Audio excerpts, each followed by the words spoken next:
కోట్లాది మంది బుల్లితెర ప్రేక్షకులు ఎప్పుడెప్పుడా అని వెయ్యి కళ్ళతో ఎదురుచూస్తున్న బిగ్ బాస్ 9 సెప్టెంబర్ నెలలో ప్రారంభం కాబోతున్న సంగతి అందరికీ తెలిసిందే. ఎన్నడూ లేని విధంగా ఈసారి సామాన్యులకు కూడా బిగ్ బాస్ హౌస్లోకి అడుగుపెట్టే అవకాశం అందించారు. అందుకు సంబంధించిన దరఖాస్తులు కూడా సామాన్యుల నుండి స్వీకరించారు. ఇంకా ఇంటర్వ్యూ జరగలేదు, కానీ సెలక్షన్స్ ప్రక్రియ మాత్రం చాలా కొత్తగా ఉండబోతుంది. చూసే ఆడియన్స్కి ఇది ఖచ్చితంగా థ్రిల్లింగ్ అనుభూతిని కలిగిస్తుంది అనడంలో ఎటువంటి సందేహం లేదు. ఇకపోతే ఈ సీజన్ కూడా నాగార్జుననే వ్యాఖ్యాతగా వ్యవహరిస్తున్నారు. ఇక స్టార్మా సెలబ్రిటీస్ని తీసుకొచ్చే ప్రయత్నం చేస్తున్నారు. యాంకర్ రష్మి కూడా బిగ్ బాస్ హౌస్లోకి రాబోతుందని సమాచారం. దాంతో రష్మి ఎంట్రీ ఇస్తుందని ఫ్యాన్స్ అయితే భావిస్తున్నారు. గత సీజన్స్లోనే రష్మి వస్తుందని వార్తలు వచ్చాయి, కానీ కొన్ని కారణాల వల్ల ఆమె రాలేదు. కానీ సీజన్ 9లో ఆమె ఉండాలని నిర్వాహకులు ఫిక్స్ అయ్యారట. అందుకే రష్మి కోసం భారీ ఆఫర్ ఇచ్చారట. అన్నీ కుదిరితే సీజన్ 9లో ఆమె ఎంట్రీ ఇచ్చే అవకాశం ఉందని తెలుస్తుంది.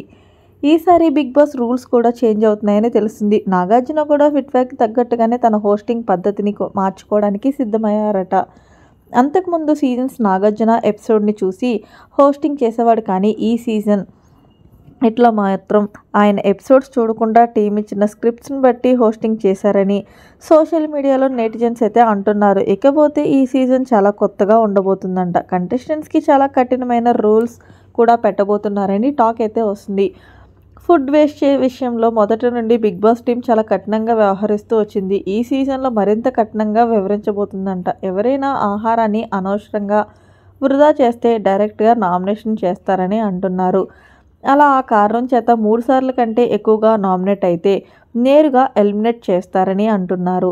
అంతేకాదు, ఇప్పటి వరకు రెడ్ కార్డ్స్ని ఉపయోగించి గేమ్స్ ఆడలేదు. ఈసారి బిగ్ బాస్ హౌస్లో రెడ్ కార్డ్ కాన్సెప్ట్ని కూడా కఠినంగా ఉపయోగించబోతున్నారట. గత సీజన్లో అభయ్ అనే కంటెస్టెంట్స్ బిగ్ బాస్ గురించి నోటికొచ్చినట్టు మాట్లాడటం చూసి నాగార్జున గారు చాలా ఫైర్ అయ్యారు. రెడ్ కార్డ్ చూపించి వెళ్ళిపోమని చెప్పారు, కానీ కంటెస్టెంట్స్ అందరూ బ్రతిమాలడంతో నాగార్జున గారు రెడ్ కార్డ్ని ఉపయోగించలేదు. కానీ ఈసారి మాత్రం ఖచ్చితంగా ఉపయోగిస్తారట. మెంటల్ టార్చర్ చేసిన, బూతులు ఉపయోగించిన, హద్దులు దాటి ఫిజికల్ అయిన రెడ్ కార్డ్ని చూపించి మొహమాటం లేకుండా బయటకు నెట్టేస్తారట.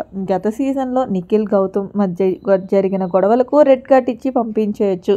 ఈసారి అలాంటి గొడవలు జరిగితే రెడ్ కార్డ్ని ఉపయోగిస్తారట. ఇక ఇలాంటి రూల్స్ చాలానే ఉన్నాయని టాక్. సీజన్ 9ని భారీ హిట్ చేయాలని ప్లాన్ చేస్తున్నారట. మరి ఈ సీజన్ ఎలాంటి విజయం సాధిస్తుందో చూద్దాం.